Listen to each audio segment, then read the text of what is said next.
Good morning to some, good afternoon to others, and good evening to others zooming in from around the world.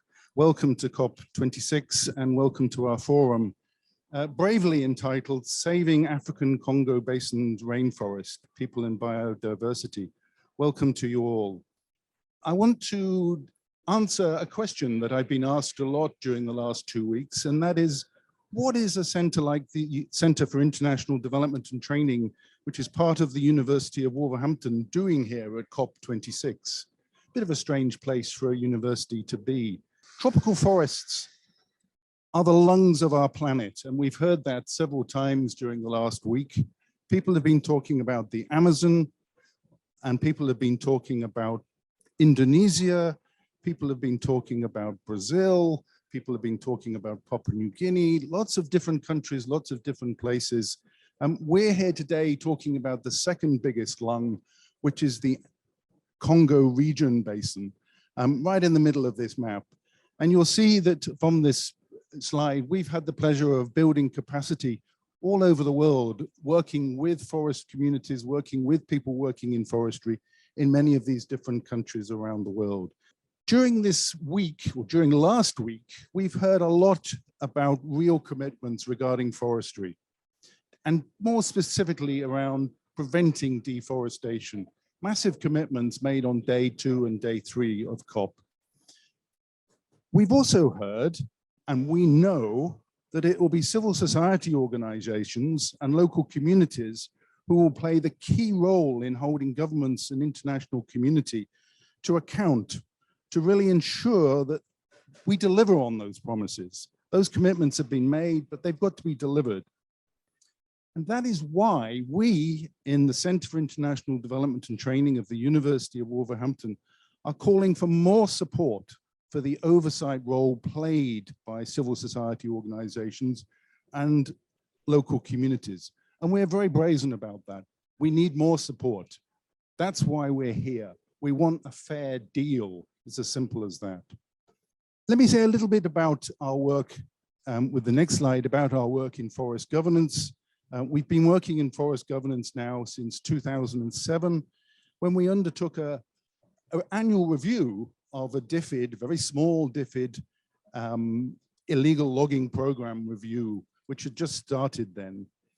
And these reviews led us to believe that there was a real need for capacity development. People working on the front line, people working in governments, people in the private sector needed capacity development to really look at some of these big issues. And as a result of that, we were commissioned to design a short course called Improving Forest Governance. And we ran that between 2014, 2016, starting in 2011, in fact. And you'll see here a picture of some of the participants on one of those courses. In the end, we had over 250 people coming through the university, really on that very important capacity development program. Some of you here in the audience were on that program, and it's nice to see you. We also have had a whole variety of capacity strengthening activities on the ground, really supporting civil society organizations, local communities, and governments to effectively engage with international and national policy processes, really around combating illegal deforestation and the degradation of forests, and really addressing climate change issues. And that's been very, very important for us. In recent years, our work has focused more on supporting the complementary role of civil society organizations in monitoring the forestry sector. And we see that as being really, really important. And that's what we're here talking about today. You'll see from this slide, we've had a variety of different projects over the past 10 years, all across the Congo region. And I want to pay tribute at this point in time to our funders. The Department for International Development, now the Foreign Commonwealth Development Office, FCDO. The EU have been especially generous in sponsoring our programs. The Food and Agriculture Organization of the United Nations, and the World Resources Institute. But I also want to pay tribute, especially to others, especially from the government in Congo. And I would like to say a personal thank you to Her Excellency Rosalind Matondo, and private sector stakeholders for supporting the work that we've been doing. So thank you all to them. The next slide shows our distinguished panel, and you can see them here on the camera, I hope. Thank you all for being here, and thank you those of you online. Our objective today is to look backwards, first of all, and share some of the lessons that we've learned from the work that we've been doing. And I'm going to be asking our panelists some very specific questions on the work that they have undertaken. And secondly, building on this, we want to look forward. We want to look forward to the next 10 years to see what we think is really needed. And I'm not going to make any apologies. These are going to be quite penetrating questions, quite difficult questions for people to answer. We've looked at these questions before. They've had a bit of a chance to think about these questions. And we've got some key points up on the slides in case you're following either in English or in French and having difficulty with it. But I want to start with a question for Richard first. And it's a very simple question. Richard, what is this thing called IFM that everyone is talking about? And how has the University of Wolverhampton really promoted forest governance mechanism? And can you tell us a little bit about some of the achievements so far? Thank you very much, Phil, and thank you very much to all those that are listening with us here today at COP26, and those that are listening wherever you are in various parts of the world online. I think our discussion today comes at a perfect time, immediately after sort of some good announcements during this COP26 event, sort of announcements sort of bringing out the prominent role that forests play in both climate change mitigation and adaptation, a commitment to conserve not just the forests of the Congo Basin, but also other tropical forests in the world. And our discussion is important in that context because we're looking at how we can ensure that those commitments are actually delivered and met by all the stakeholders that are making those commitments, which brings me to the question that you are asking me, Phil, about what is this thing that we call independent forest monitoring, which I will refer to as independent monitoring. In simple terms, this is a role that is played by third parties. In our context, these are usually civil society organizations or NGOs or communities. The role that they play in providing objective information or data about the forest sector. So all issues about the forest sector in terms of decision-making, in terms of the different roles of the different stakeholders and actors, the revenues that are being collected or utilized in the forest sector, and how those revenues are collected. So all that information, they collect that information and make it available to the citizens and also to the government and also to other stakeholders. And obviously this information is vital in terms of combating illegal forest degradation and deforestation, and hopefully will also be vital in terms of some of the reporting that is required for the delivery of the commitments of those NDCs that are linked to forests. So that's in simple terms how we could define independent forest monitoring. Coming in to the second part of your question in terms of, so what have we done as a university and as an organization around this whole issue of independent forest monitoring?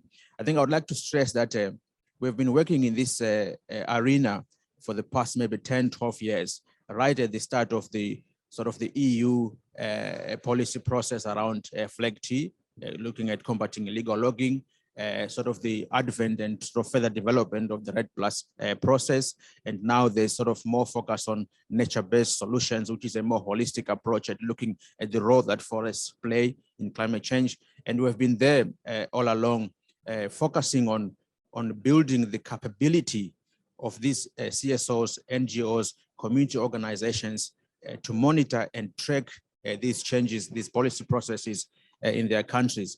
We're focused mainly in terms of improving their technical capability, the capability for them to collect this information either in the forest themselves or from secondary forms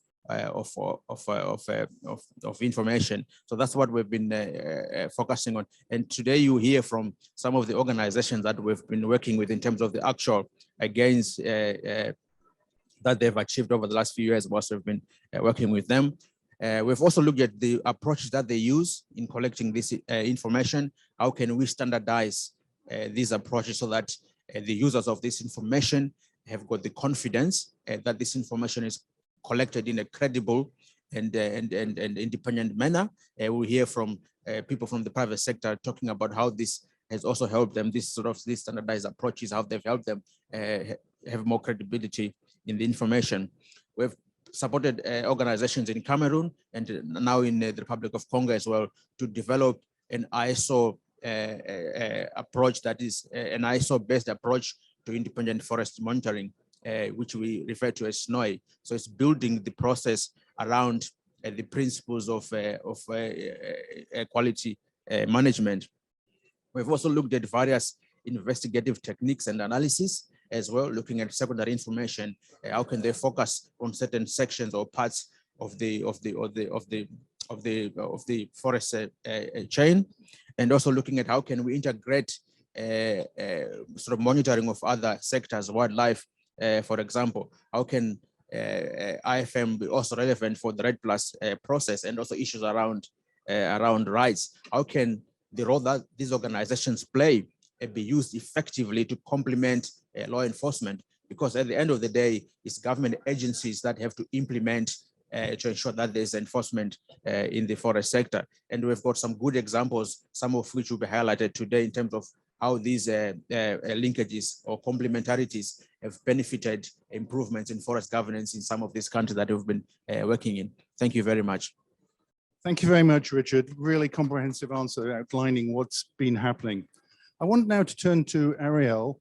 Ariel's based in FAO in Rome, and I hope we can get her up on the screen. That's my hope, at least. Ariel has been working with the FAO for a number of years. And the question I have for Ariel is, FAO programs have supported the Foreign Commonwealth Development Office and the EU in the development of IFM. What have been the key lessons for you, Ariel? Thank you for giving me the floor. So indeed, FAO has supported independent forest monitoring since 2014, which represent nearly 140 IFM reports that have been made public in 8 countries. We have through the FAO European Union Flag Program supported initiative in Cameroon, Cote d'Ivoire, Sierra, Democratic Republic of Congo, and Ghana. And then, for example, we have supported development of open timber portal in Cameroon, in Central African Republic, in Democratic Republic of Congo. This portal allows operators to upload documentation to demonstrate compliance with legality criteria set in the VPAs. We also have the example of the SNOI, which has been developed in Cameroon to support independent forest monitoring. And in Ghana, we have the Timber Legality Transparency Portal, which provide access to information on activities by loggers, millers, exporters, as part of requirements stipulated under the Ghana Timber Legality Assurance System. So what are the key lessons we can learn from the different years of support from FAO to independent forest monitoring? Firstly, as first of all, we have to strengthen the partnership between forest administrations and civil society to ensure the verification of facts of illegality and the application of dissuasive sanctions. Also, we have to ensure the sustainability and long-term impact of independent forest monitoring on forest policy and make IFM an important tool for decision-making in forestry. How we can do that? This will be done by, firstly, ensuring sustainable funding for IFM on a large scale, I mean in space and time. We also have to perpetually strengthen the capacities of observers for quality independent monitoring. Then we have also to work with civil society on a standardized and harmonized approach to the conduct of IFM. FAO indeed has used the South-South collaborative approach extensively, where civil societies organizations more advanced in the practice of independent observations have trained other CSOs to make a better IFM. So this is a reference to our FAO Flex success story. I advise you to go and read it on our website of FAO. And also has Kiloson to make IFM an important tool for decision making. We have to make IFM an essential tool in the practice of due diligence within the framework of the European Union Timber Regulation. Civil society has to strengthen its collaboration with the stakeholders of the regulation in order to ensure that the outputs from IFM are of high quality and are easily usable in that way that it make the transmission channels of these outputs most appropriate. And finally, has another key lesson we have to learn. We have to promote the use of innovative tools for real-time monitoring of logging in Congo Basin. And for example, FAO has supported the Forest Link technology. So these are the few lessons I can share with you for the moment, and thank you. Thanks very much, Ariel. Don't go away. We're coming back to you in a while. So thanks very much for sharing those really important lessons. I want to now turn to my colleague, Sarah Thomas.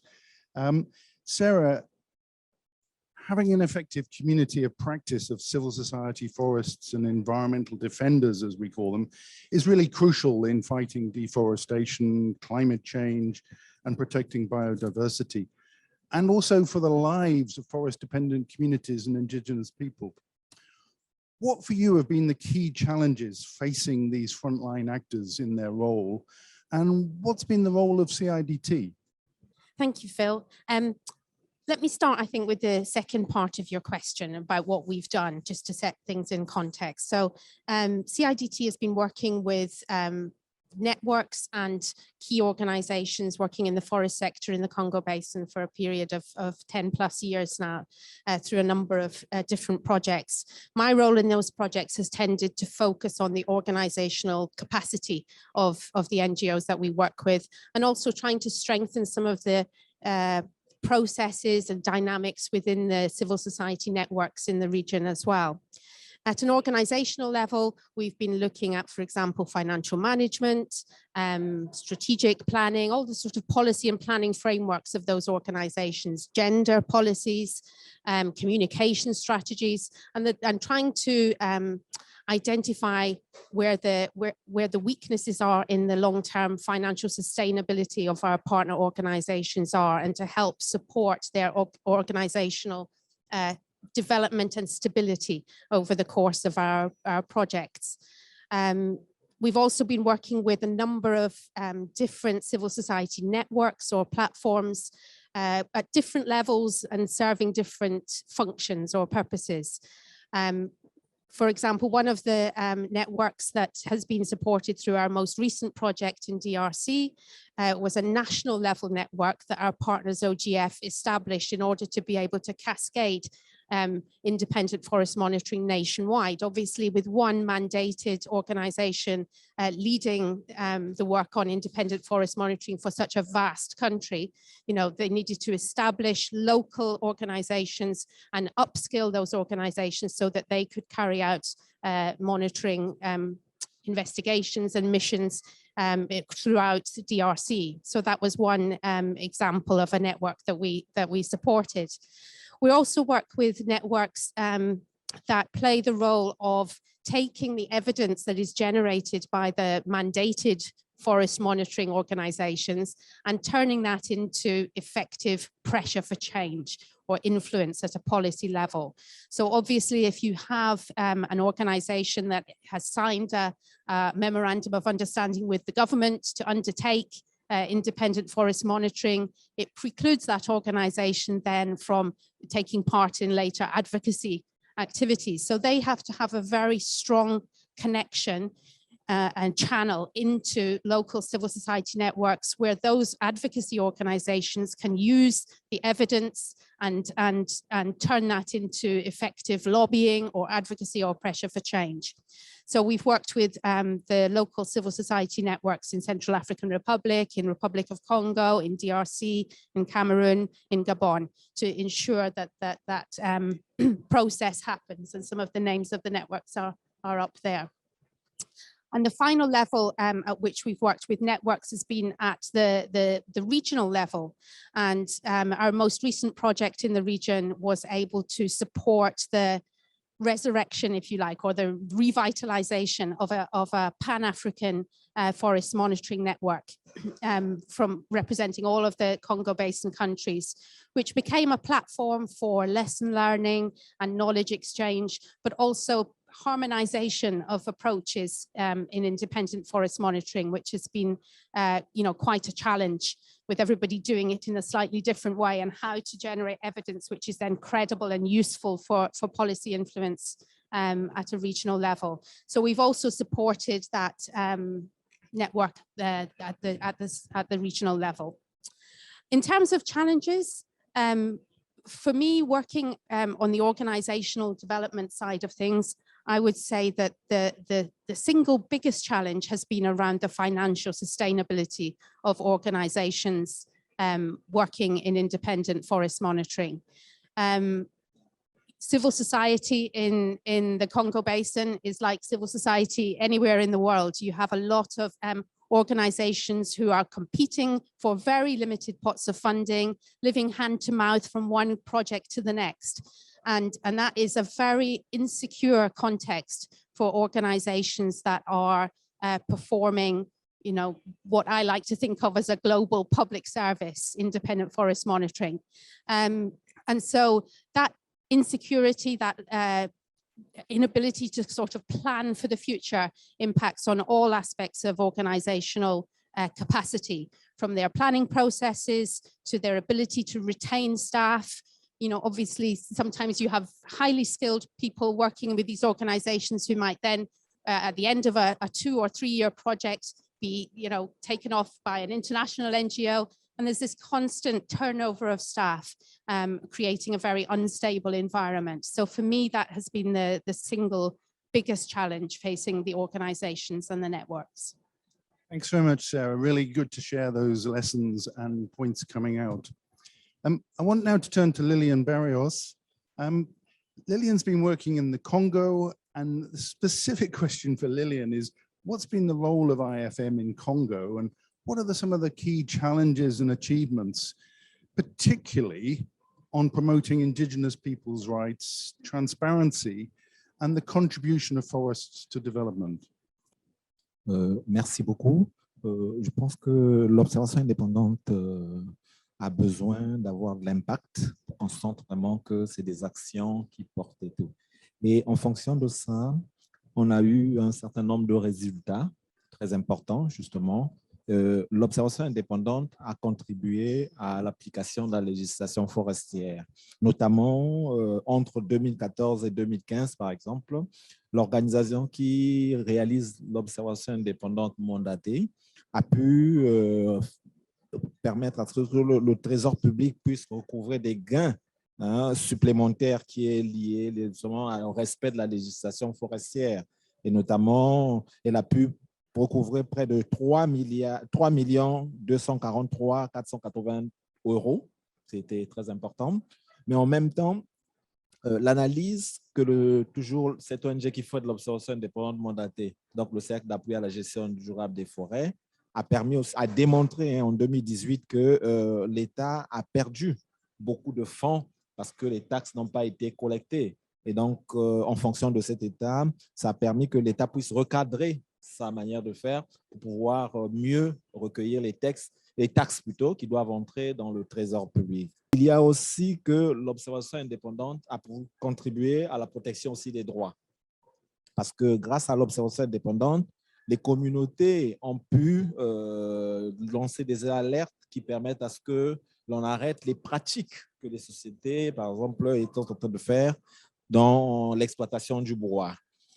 En même temps, dans le cadre des projets qui se réalisent, que ce soit le suivi en temps réel ou le système normalisé d'observation indépendante externe de SNE Congo, donc dans le cadre du projet PassGov SNE Congo, ça a permis aussi que les communautés puissent elles-mêmes surveiller les forêts et pouvoir donner des alertes.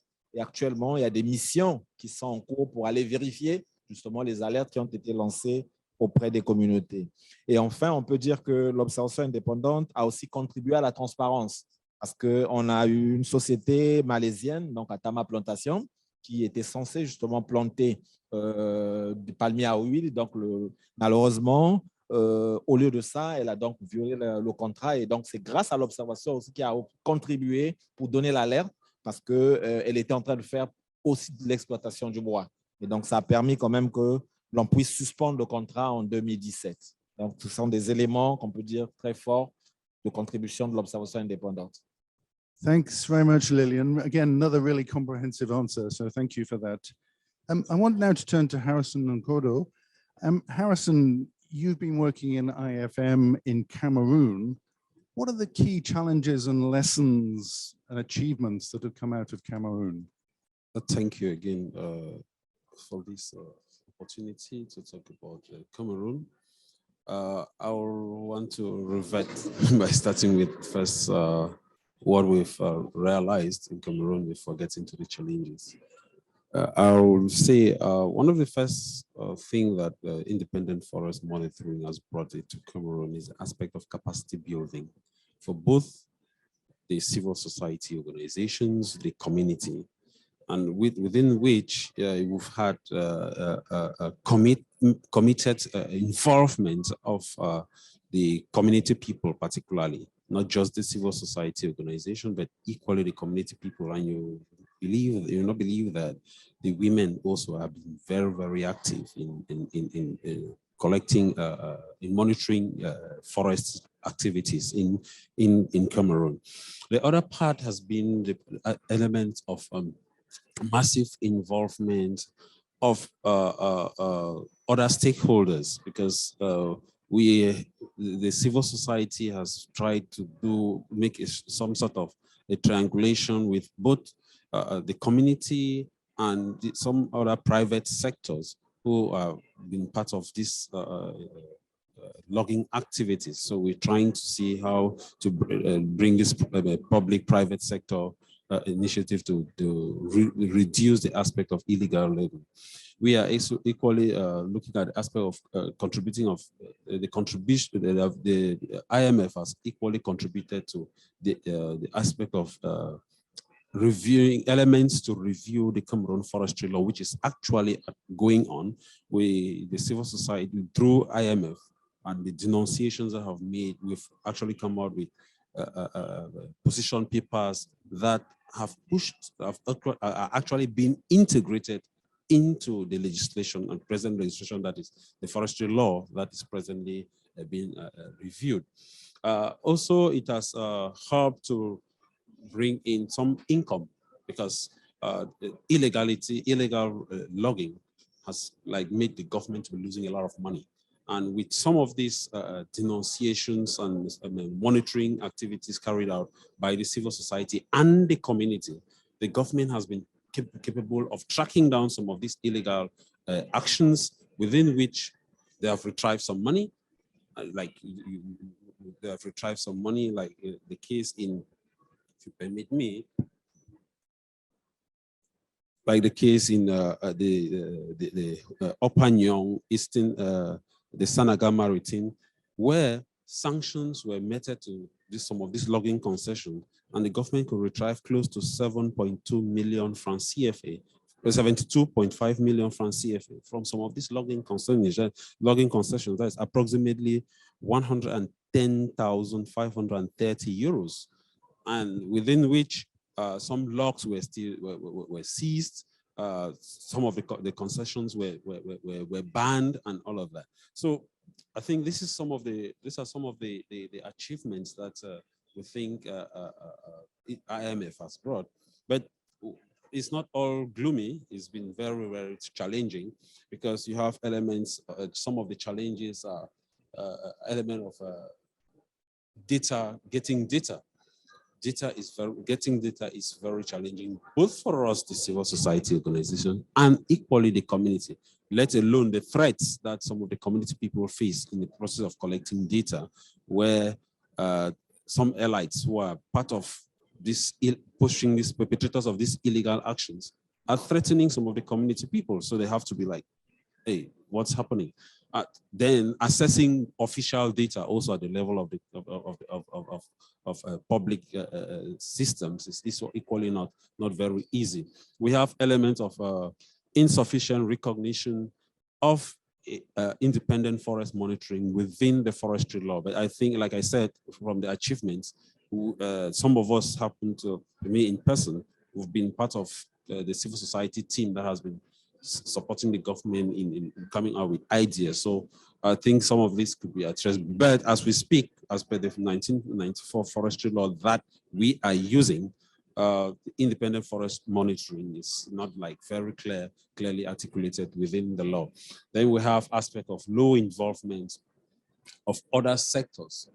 Other sectors in forest monitoring, because you find just the Minister of Forestry that's in charge of it, and at the point you have the Minister of Finance that has an impact that has a role to play, but there is this disconnect within the ministries, and it makes it at times challenging, which makes even the Ministry of Forestry difficult at times to get down and track some of the alleged illegalities that we denounce because of lack of finances and all of that. So it makes it very, very challenging for for the Ministry of Forestry in charge of this tracking that has the legal mandate to track illegality. It makes it a bit difficult because there is this disconnect with other ministries.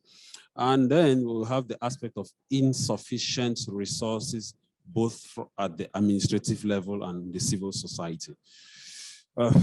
Like one of the panelists said, Sarah, there is this aspect of limited financial resources. At times, you have so many logging concessions or so many logging activities going on in Cameroon, but the number of civil society involved in this action does not permit the government to get an overview of what is generally happening in all this area, and all of this is because of limited financial resources. At times, you denounce and present a report to the government, but at the same time they have limited resources also to follow up and ensure that this is being tracked.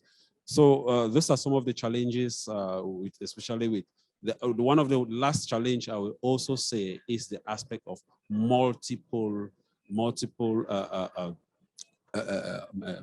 IMF methodologies that are coming out because of donors' interest. Every donor is coming with its own interest, and it makes it, for example, my organization has been involved with the FAO, the Open Timber Portal, the CIDT approach. We are also with the Rainforest Foundation on real-time monitoring. So you see, they have different approaches. So I think it's a challenge when you don't have a harmonized methodology to monitor. And it also makes the government or the Ministry of Forestry, it makes it challenging for them to equally understand which. Today you have a different report, a different approach in reporting. Tomorrow you are reporting is an illegality, but with another approach. So I think there is this mix-up of methodology. Thank you. Thanks very much. And let me just remind everybody why we're here today. We want a fair deal. It's as simple as that. And we've just been reminded of the lack of resources. That's why we're here. We want a fair deal for the forests. Thank you very so much. A really, really comprehensive answer. I want now to turn to the private sector, and it's lovely to have Francois with us. Thank you for being with us. Francois, the private sector, I think we all agree, is absolutely a key player in the sustainable management of tropical forests, wherever it may be. And it's a key objective of yours in your organization. What we'd like to do is hear your experience in DRC, Gabon, and the wider Congo Basin, because you've worked all across the Congo Basin, which is really nice. How can civil society monitoring of forests and wildlife really contribute to achieving the goals of responsible private sector companies and fighting forest illegality? We don't want to put all private sector companies into the bad situation. We know that that is not the case. Thank you for giving me the opportunity to be here. I've known most of the team here as we work together in DRC specifically. For me, independent observation is a necessity. I think we all heard here that we have also actors in the forest which are not really doing great. So it's also an opportunity for them to learn that they're not doing great and to try to do better. That's the idea of it. So what we first saw in DRC were that the missions of the independent observator were not mandated. And so afterwards they started to be mandated, but we actually saw that the administration was not working together with the observer. And so it was not sharing data, which makes it very difficult for an observer to really interpret what he's seeing on the field and what is going on. So the result of that is reports which do not reflect what is actually going on. And the administration might be in fault trying to hide some things which they should have identified and they will not identify for reasons which they know themselves. So the result is not good. But in the meantime, you can have in this report companies that are working correctly and that get accused of things. And it is so difficult to build up capacity in a company with all the workers and all the agents that are there, but it takes a second, figure of speaking, to destroy this company. And that's what we actually have lived through in DRC. So that, of course, puts private sector, they start to get very septic. Once one report of that, like that kind, comes out, the others are getting very fearful and like, what are we supposed to do and this and that. So we're actually with Richard and Aurelian, they approached us and we were even able to get one of our staff of their federation to go to Wolverhampton. And he came back with a very good knowledge. We saw actually what Wolverhampton was doing. So I can imagine if Wolverhampton would have more means and to be able to continue to form independent observatory, I think it would even be better. Because today, what we see, a lot of the NGOs are, called to be independent observatory because they want to do that. But the point is they don't have the right formation to do it. And so what's actually coming out is not what we need, that nobody needs. The forest doesn't need that. We all need good independent observation. And we also see these legality portals, which are created everywhere, which give an opportunity also for the NGOs to give statement. But what we learned also that sometimes the fact that are reported on these portals are not correct or not proven, or just, I heard that. And that is also very damaging. So if we want these portals to be working correctly, then we also need to have NGOs and people that are formed that are giving the information, the correct information. And then foremost, we have the due diligence that the importers have to do in Europe in respect of the EUTR. If they could also get good information, good independent observation, that would also help them. But also they are like hesitating. So I've heard it from people sitting here. We still need to continue to form because once they have good people in the NGOs, sometimes they leave for international spots. And then we start back again. So maybe we should form formators, those who can do that afterwards. So that's just, an idea. We're now turning to Alison. Alison is online and we hope we can have Alison. I hope she's with us. Alison works at Chatham House, and Chatham House have been absolutely vital in the past 10, 15 years, I guess, really again in the fight against illegal logging. So it's a real pleasure to have Alison with us. I hope she's with us. My question for Alison is a very simple one, really. Chatham House, based in London, has been at the forefront of generating evidence about forest illegality and transparency globally. And what are the key lessons for you, Alison, that come from this work and the role of IFM in it? Thank you, Phil, and it's a great pleasure to be part of this panel today. So, as you mentioned, Phil, Chatham House has been working on the issue of illegal logging for 2 decades now. And through our research, we've been exploring which policies and strategies have been most effective at tackling illegality in the sector. Part of this work has been to monitor changes in forest governance and in levels of illegal logging and trade. And as I think everybody is very well aware, while there's been a lot of progress in many countries, there remain huge problems. So across the Congo Basin, illegal practices remain widespread and there are huge challenges of forest governance. So in relation to the issue of transparency, access to data and to decision making is still very limited in many countries. So I think just the first point I would like to make is that independent monitoring remains of critical importance. And so it does continue to need to be a priority. Looking back at what role independent forest monitoring has played, I think we've heard very eloquently from all the participants that preceded me as to what contribution it has been making. I think I would just highlight the fact that the different roles of independent monitoring. So there's firstly the role of holding the private sector to account. So, and again, as we've heard from Harrison in particular, there's a huge capacity shortfall across the region. So independent monitoring has played an important role of working with government agencies and helping to extend their capacity and reach to monitor the forests and to support those enforcement efforts. And the second important role, of course, is of holding the governments to account.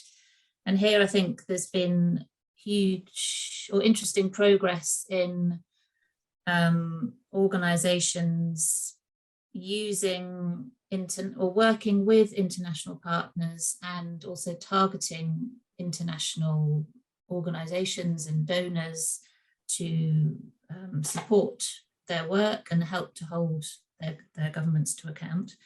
And then the third role, which I think generally is we hear less about really, is that of the role of informing reform processes. So the independent monitors are in an ideal position to identify weaknesses in the law and to build up a body of evidence and data as to where and why reform is needed. And I think thinking about these 3 distinct roles brings me to what I think some of the lessons are. And again, I'm repeating some of the points that the other panelists have made, but I think it's one key lesson that has come out, I think, is that it's important to have national strategies for independent monitoring. And as part of that, to think about the different roles and which organizations are best placed to play those different roles. And linked to that ideally also needs to be part of a broader strategic look at how independent monitoring fits into other reform initiatives and support. So whether that's institutional reform of governments or training and research. And so so that there's a big view picture so that all these different pieces of the jigsaw can be fitted together and each different role can be fulfilled most effectively. I like your analogy of a jigsaw. I think it's a really, really good one. Putting all the pieces together is really, really important. But don't go away, Alison. We'll be coming back to you in a while, but thank you. I now want to turn to my colleague, Jim DeJontu, Dr. Jim DeJontu. He works in the European Forestry Institute. And my question, Jim, you've been working in this now for a long time, providing technical assistance to both Central and West African countries to fight forest illegality, deforestation. What are the benefits you see of civil society working together with the private sector and with governments really in addressing these issues? So what's the benefit of it all coming together, Jim? So thank you very much, Phil. And I would like to express my greetings to all my partners that I see in this hall and all those who are listening to us today. I work for the EU RED facility, and we have been working, providing technical assistance to all our partners in the Congo Basin area to move the agenda on the independent forest monitoring.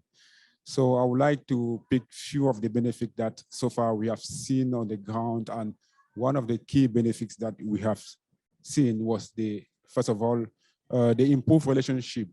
Because I do remember that yearly in the days of independent forest monitoring, when it was starting in Cameroon, there were a lot of tense relationship between Global Witness, who was at the time of the independent forest of the organization, and the forest administration.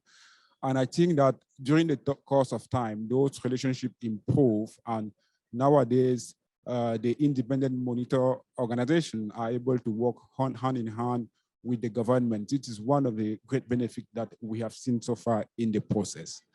We have also seen that there have been several cases of illegal logging activity which has been brought to light. If you look at the report of the independent monitoring in the Republic of Congo, specifically the CIDT, there are a lot of cases that they came up in their report as they moved in country in different sub-region to conduct independent forest monitoring. And definitely this has brought into verification mission by the forest administration. And in some cases, we have had some fine which has been issued to the government to increase the income of the local government. And we have also had, in some cases, forest official which has been sentenced for cases of being involved into illegal logging activities. So we have also seen, as our co-panelists from Cameroon and from Republic of Congo have mentioned, a demand for increased accountability from civil society organizations to the government and also to the private sector as well.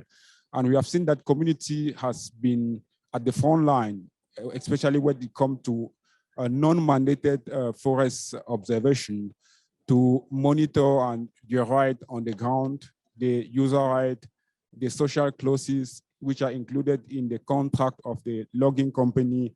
And I think that this has gone a long way to improve their livelihood strategy in the area. And we have also seen some improvement in transparency, definitely in the processes. When you look at the commission in charge of allocating forest concession, in some countries, the independent monitoring organization, especially the mandated one, has been part of those committee, and this has improved the processes in terms of allocating forest concession to logging companies. And we have an increased availability of information. The reports are published after there is a review committee that has looked at the report and published a document, and we think that this increased availability of information is one of the which we need to highlight at this level. And definitely, as Ariel was mentioning, innovative tool has started to be seen in independent forest monitoring. They have mentioned the Open Timber Portal, the Forest Link, and all the tools. The GIS has been used as well in the system. And we also have the real-time monitoring as the capacity of civil society is being increased and the government as well. We think that the technology to do IMF is currently is picking up. And definitely what we have seen as well has been the strengthening the capacity as well of civil society, the government as well, because we have joint forest monitoring activity that they organize on the ground. And this has helped them to improve their capacity. And we can see that civil society organizations are getting more professionals in terms of standardizing the process. We have heard of the SNOW project in the Republic of Congo, and they have also got some capacity and also reputation and credibility. Their credibility is increasing. If I take the example in Central African Republic, when we started the FLEC process around 2010, we see that the coalition of civil society organizations involved in the process has been also able to get involved into the constitutional review of 2016, which is a great achievement in terms of IMF. And finally, the last point is we think that IFM is really a great deterrent to against forest illegality. Yeah, we think so. And when we add it to the naming and shaming approach, it really adds some value to the process, and companies are quite keen to follow the legality path. Thank you very much, Phil. Thanks very much, Jim. Again, another really comprehensive answer, pulling together many, many strands of the work that we've heard. We've been looking back over the past 15, 20 years, and we're going to look forward in a short while, but I want to take a bit of a pause here in case there are any questions from anybody in the audience who might like to put a question to the panel. Je suis Georges Claver-Bouzanga de la République du Congo. Je suis le coordonnateur national RAID+. Je voudrais revenir sur la proposition que le docteur Alison a fait. Elle a parlé il manque une stratégie de l'OI. Et je pense qu'il faut insister sur cette question de manière à avoir une stratégie de l'observation indépendante pour permettre à toutes les OI du bassin du Congo d'avoir une même approche. Nous sommes sur un bassin qui est unique. Il faut que la méthode de suivi, les méthodes d'observation soient uniques. Ça, c'est un. La deuxième, c'est les moyens financiers. On ne peut pas demander à une OI de faire plus que ce qu'on lui donne comme moyen. Donc, il faut une stratégie de l'OI. Et cette stratégie de l'OI doit être complétée par un plan d'investissement de cette stratégie, de manière à ce qu'on ait un suivi assez cohérent. Merci. Alison, could I ask for a comment on that? We're looking for not so much integration, but harmonization of approaches. I think the point's well made. Any comments from you, Alison? I took that as more of a statement than a question, but I think the responsibility or the need for harmonization and collaboration lies potentially with everybody. So it's in the hands of the monitoring organizations to ensure that they are working together and looking for ways to coordinate and harmonize the work that they do, and also down to government agencies and also down to donors. I suppose I would only perhaps say that I don't think there's necessarily a need for harmonization across the region. I think there's lessons to be shared across the region, but would say that the priority for harmonization is at the national level, certainly as a first step. The colleague from the Republic of Congo more or less stole my thunder. I think I was going to speak in more detail about the question on national strategy. We're actually in the process in the Republic of Congo, and I'm sure it's probably aware as well, of trying to develop this national strategy. And what we're trying to achieve is to try to clarify the different roles of the different organizations. And I think, as mentioned before, there's both a plethora of organizations, but also approaches. So how can we bring all these different organizations that are undertaking independent monitoring together in a sort of a clear definition of roles, but also clarifying a clear vision in terms of what do they want to achieve, what is the change that they want to deliver from the work that they are doing. So bringing all of that under that sort of one umbrella, and also in terms of sort of responsibilities, roles, and also the different approaches, how can they be standardized? I prefer to use the word standardization and then harmonization. And also the regional level. Our previous work has looked at creating like a regional standard, like a baseline in terms of principles and criteria that the different organizations adhere to, and including, as Alison has mentioned, exchange of lessons and experiences, but doing that within that framework of clearly defined principles and indicators that everyone is adhering to. Thank you. Oui, merci beaucoup. En fait, c'était juste pour dire que ce sont des dynamiques où toutes les organisations qui font de l'observation indépendante sont très conscientes de ce genre de dynamique. Et aujourd'hui, il y a déjà un travail qui se fait. Quand je prends le cas du Cameroun et du Congo, par exemple, avec le système normalisé d'observation indépendante externe, il y a une harmonisation qui est en train de se faire déjà.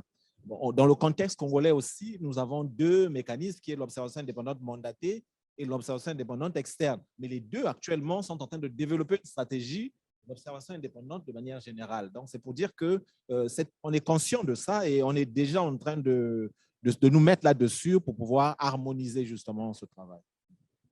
Yeah, just to say that in Cameroon, we are advancing a bit with this normalized system. The civil society in Cameroon working on this element of independent forest monitoring we've actually come together to form an association of civil society organizations working on the independent forest monitoring with the coordination of FORTHER, and with which we have standardized the system of independent monitoring within the civil society organizations, and has had an accreditation with the ISO certification.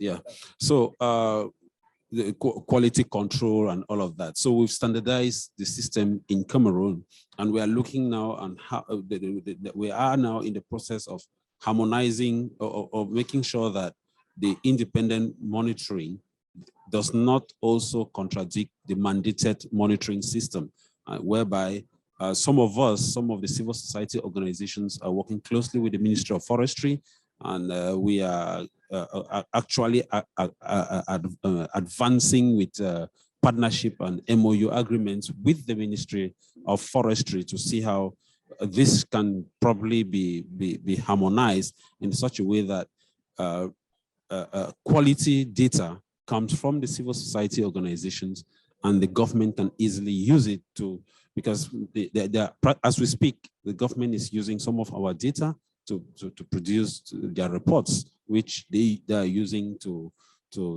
track also the systems down. So there is this harmonized system, and I think we could share experience from our associate, the coordination of Cameroon, where we already have this certification. Thank you. Thanks very much, Harrison. Thanks so much for Lilian. And thank you for the question, because I think that question really highlights exactly the need of bringing people together like this. So thank you for the question. We've got other questions, but I'm going to move on because we're short of time. We will come back at the end, all being well, for questions. And I've got some fairly quick fire questions now for the panel. We have looked back, we've looked at lessons learned. We want to look forward now. And in the remaining half an hour, I want to really fire some questions to colleagues here. I'm going to start with Sarah. Sarah, in the next decade, what are the priorities for strengthening the effectiveness of IFM communities of practice across the region? Thank you. Well, again, speaking from an organizational perspective, I think there are, a couple of key priorities around skills development. At the moment, we are working with and through what I would call kind of the trailblazer NGOs in the region, who are really highly skilled and highly experienced in independent forest monitoring, and have been working over the years to cascade that skill set to other local organizations and community-based organizations, etc. But that's a work in progress, and that is something that will require a lot more effort and a lot more investment in the years to come, because IFM is something that covers an enormous expanse of territory, but is still being carried out by a relatively small number of organizations. The other thing I would mention is, again, coming back to the importance of the networks and the need to strengthen the dynamics in networks. Now, networks and platforms they struggle even more for funding than organizations, because very often they're not formally constituted bodies that can bid for project funding. And so their situation is even more insecure, and that in turn threatens the dynamics between different organizations in a context where civil society organizations really need to be working effectively together. And so continuing support and locating sources of funding for civil society networks is really, really crucial. And then finally, again, at the risk of sounding like a broken record, I think that exploring different funding modalities for those organizations who are undertaking independent forest monitoring is very, very important. This, in light of the commitment made here at COP26 to halt deforestation by 2030, these organizations are not implementing short-term project activities. They are the eyes and ears of the world in monitoring the deforestation in the Congo Basin. And I would quite like to see a sort of reframing of how we see these organizations, to think of them, as I said, as a global public service provider, and for them to be funded and supported accordingly, because their situation of financial insecurity erodes their capacity to carry out their work in every possible way. What are the priorities in the Congo? And where do we go? What's needed really to improve institutional reform, forests, rights, and climate? What have we got to do? Ok, merci beaucoup. Je pense qu'on a un problème qu'on a déjà soulevé, c'est le manque de financement durable. Je pense que ce financement est important et donc il revient à la société civile de vraiment collaborer, coordonner son travail pour pouvoir mobiliser les fonds ensemble et faire avancer l'observation. Il s'agit aussi de continuer à développer l'expertise des organisations de la société civile en matière d'observation indépendante et aussi dans le cadre des projets qui sont menés, notamment le projet PASCOV SNE au Congo, qui essaye d'harmoniser l'observation indépendante externe, c'est de renforcer le plaidoyer pour qu'il y ait des changements de politique et de législation et pour qu'on ait une gestion plus transparente des forêts et lutter aussi contre les changements climatiques, pourquoi pas. Il s'agit aussi pour l'OI de pouvoir donner plus de voix aux communautés locales et populations autochtones. C'est pourquoi aujourd'hui, nous sommes en train de parler de l'observation indépendante communautaire, parce que ce sont les garants de la forêt et donc ils doivent vraiment surveiller les forêts par elles-mêmes et c'est à nous de les accompagner dans ce processus. Thanks very much, Lillian. Again, really, really important points being made. Harrison, over to Cameroon now. How can IFM really tackle the problems of transparency, forest conversion, while contributing to the delivery of national DC's commitments? How do we get that all to happen? For this to really happen, we have to, first of all, make sure that we, like Sarah said, we need to mobilize resources and look at the possibility of incentivizing the communities who we are pushing into this element of independent forest monitoring. We need to actually ensure that the community don't just participate, but they are actually giving incentives towards that. We actually have to equally build on the supply chains of investigations and elements of whistleblowing. We need to put down procedures and to limit some elements of illegality ourselves, because we cannot be denouncing illegality and practicing illegality. And then I don't want to emphasize again, Dr. Jim already talked about the elements of new technologies and building on the information communication technology. I think we need to harmonize these portals and see how it is also user friendly, because if we also build the systems and it remains only at the level of national and or international or at the civil society level without it being user friendly also to the community people that we are involving, it will not like. I think we need to build on that. And then the element of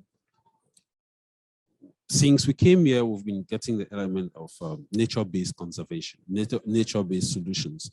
And if we have to target climate, independent forest monitoring is a tool to fight against climate change. And if we have to hold that at hand, we need to reduce deforestation and land conversion, that is promoting community-based land use planning and community participatory mapping, so that communities get themselves very involved, and with which we will actually limit elements of illegal forest exploitation.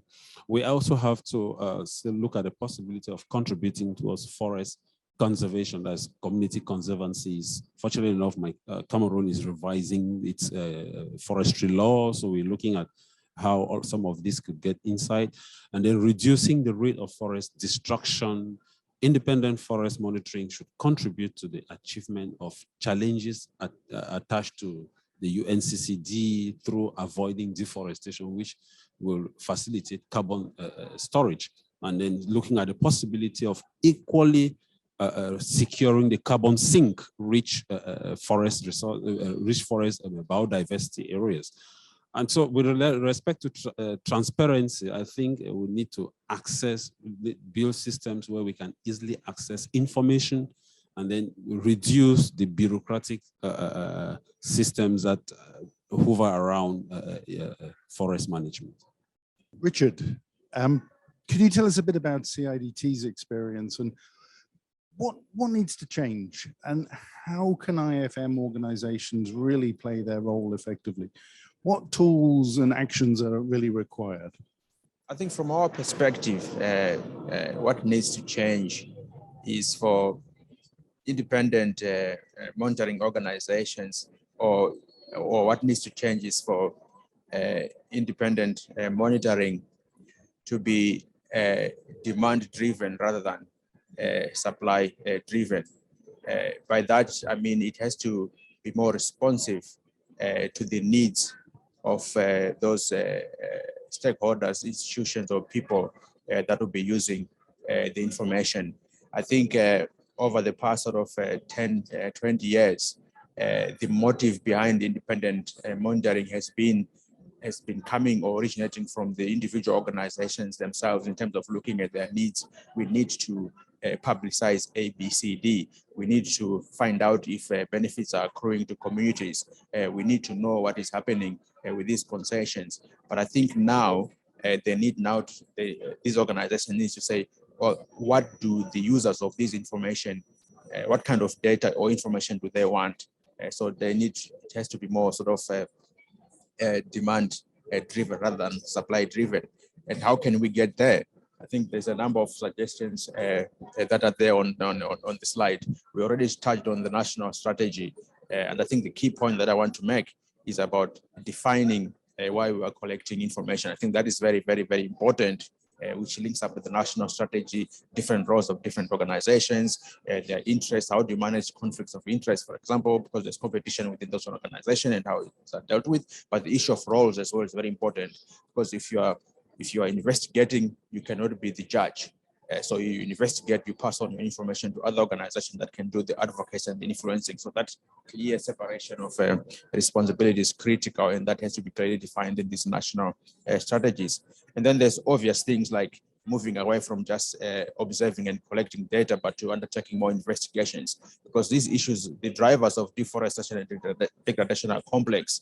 There's issues to do with investments, financing, contracts, and all other things, which require a bit more investigation than just observing and sort of collecting data in the field, but a bit more sort of background investigations, linking up with other sectors, because the drivers again of deforestation are not just forest. It's not just illegal logging for timber.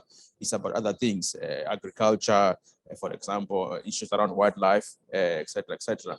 But the important thing as well in terms of moving towards this sort of supply-led IFM is how can governments or national stakeholders reform legislation in country to ensure that there's a clear role for independent forest monitoring. To clarify that, it's happening in some of the countries through the VPA process, but I think in some countries it needs to be strengthened and further clarified.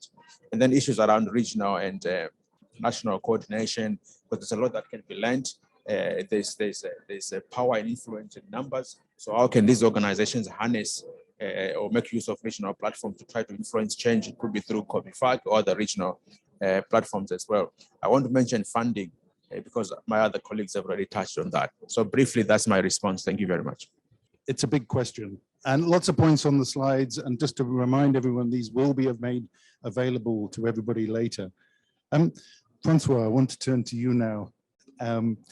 For the private sector, how can the relationships between civil society organizations and the private sector be strengthened to improve sustainable forest management, including the rights of communities and, as we've heard, nature-based solutions? Comme j'ai mentionné, il faut une meilleure collaboration entre toutes les parties prenantes.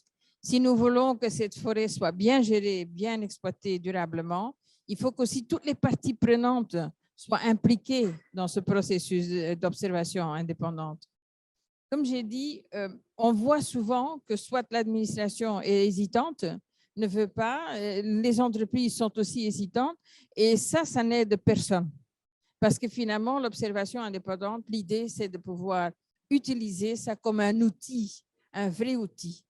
Raison pour laquelle aussi que pour nous, les observateurs indépendants, ça doit être fait d'une façon professionnelle et intégrée.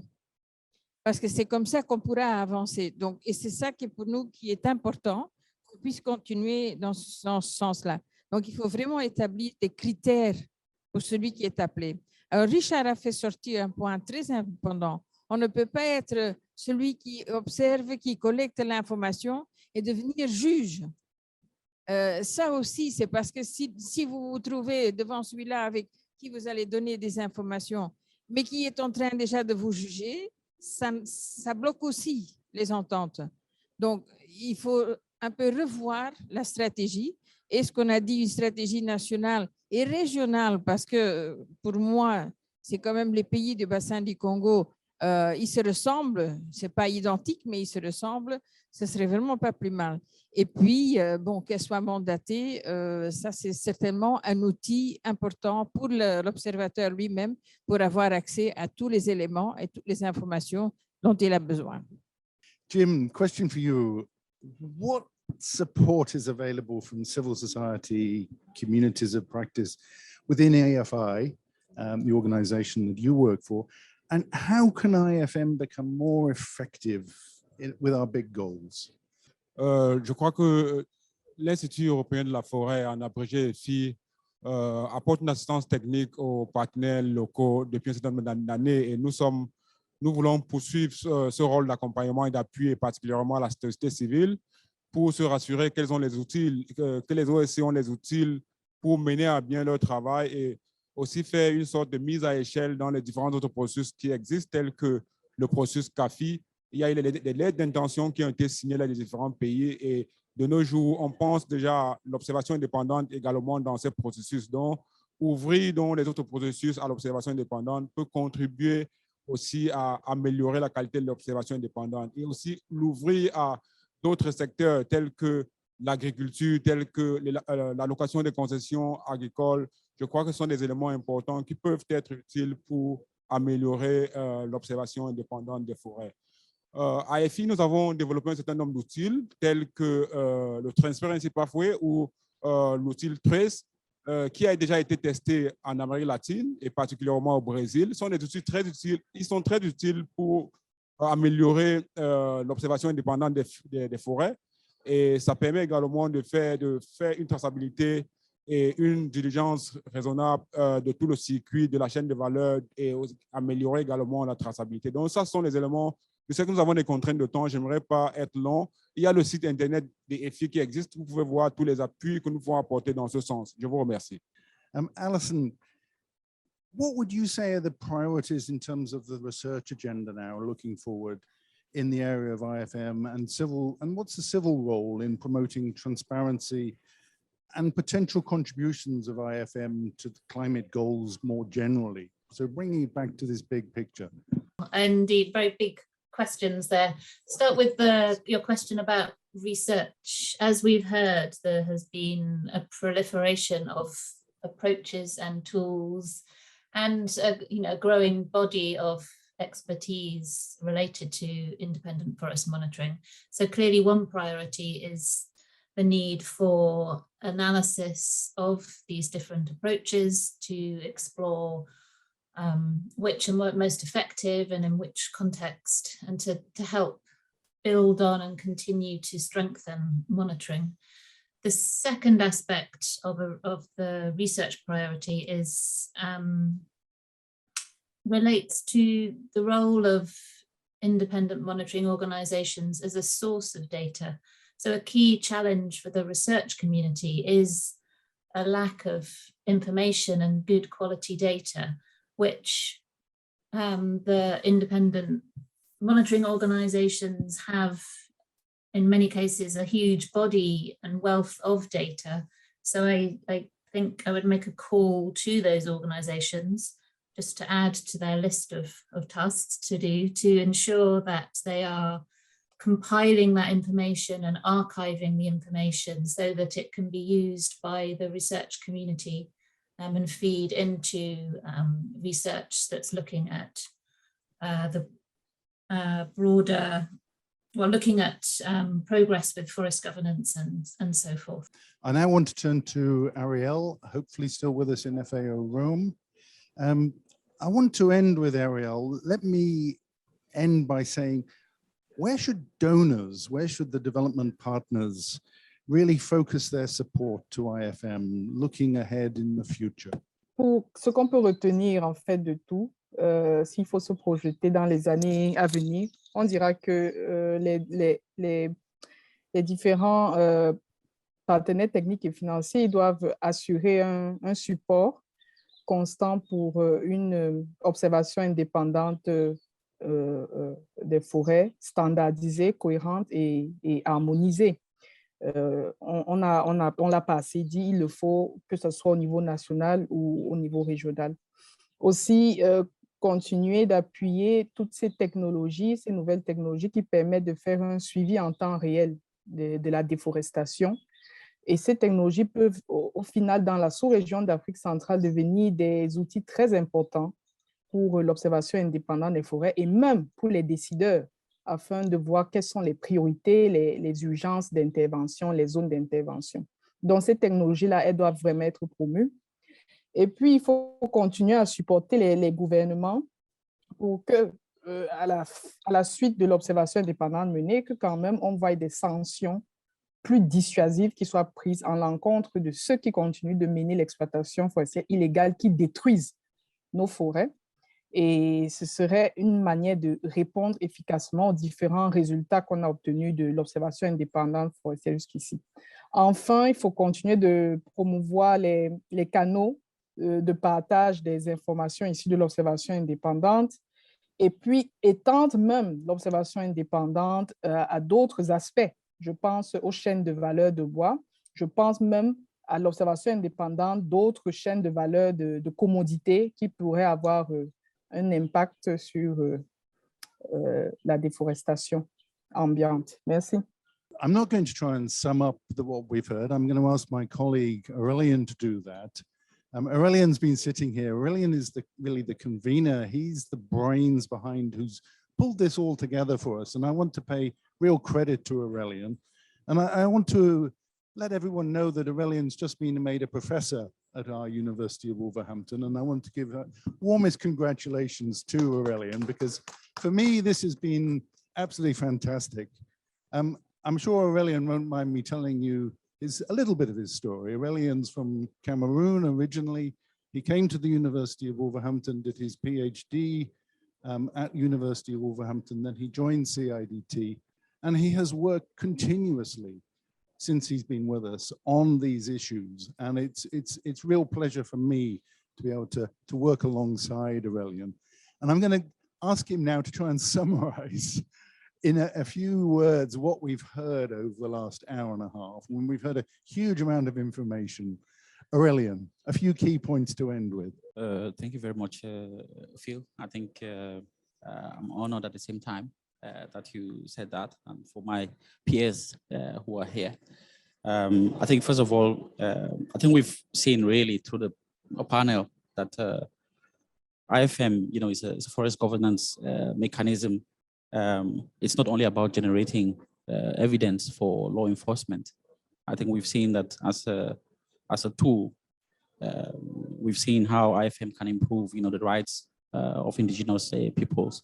It provides an opportunity for communities to have a voice in terms of holding decision makers and calling the attention on cases where the rights are not being respected, but also the key issue around contributing to legislative reform. The key issue, I think, is the fact that as Congo Basin countries lose money because of illegality, so that also weakens their ability to also, police and control the forest. And so civil society, has also a role in strengthening the ability of governments to mobilize the funding that allows it effectively to play its role. And I think Sarah said it very clearly that really we're looking at a global public good here. And we think that civil society requires the necessary capacity strengthening and the financial resources that it requires to play that role effectively. And I think we are very pleased here as well to have Dr. Christian Rook with us, the CBFP facilitator. And I think the announcement of the Congo Basin Fund, I think these organizations really can have a strong role to play in terms of ensuring that these resources actually reach the communities on the ground and helps the CBFP and COMIFAC, to deliver on its mandate, either through that fund, but also through other mechanisms as CAFI that has been implemented in DRC and Congo, and in which other countries in the Congo Basin have signed up different letters of intention. So Phil, really, to sum it up, for private sector, we're very pleased, we're very privileged to have ATIBT with us today. I think the key is for these organizations to work hand in glove with responsible private sector companies, because at the end of the day, there's unfair competition that is going around. And so if these organizations work closely with private sector, I think it helps maybe to create some form of alliances of the good guys against the bad guys, if we can say something like that. And I think working with responsible private sector can help push that agenda forward and reduce the problems around forest illegality and improve the conservation of the Congo Basin forest. So I'll end there, Phil. And I think I couldn't do that without thanking the EU, the European Union, particularly the EU delegation in the Republic of Congo, through our PASCOF project that has supported, our panelists to be there, but also FCDO, and then the CBFP for providing this opportunity for us to sit here and to have this discussion. Thank you very much, Phil, again, and thanks for all of you for coming to listen to our discussion. Thanks, Phil. Thanks very much, Aurelian. Yes, absolutely. Can I just say a big thanks to our panelists for really comprehensive answers to some pretty penetrating questions. Thank you for it. And thank you especially for keeping to time. We've managed to keep to time, which is really nice. So thank you for that. I want to say a big thanks to our audience here for listening so carefully, and our audience across the Congo and across the globe. We are out there going to a lot more people, which is really nice. So a big thanks to everyone for their participation. A big thanks to our technical assistants, a big thanks to our translators, especially very confusing to have translators for those of you who are bilingual. But it's great to have you with us. Thank you all very much. Thank you all very much for listening.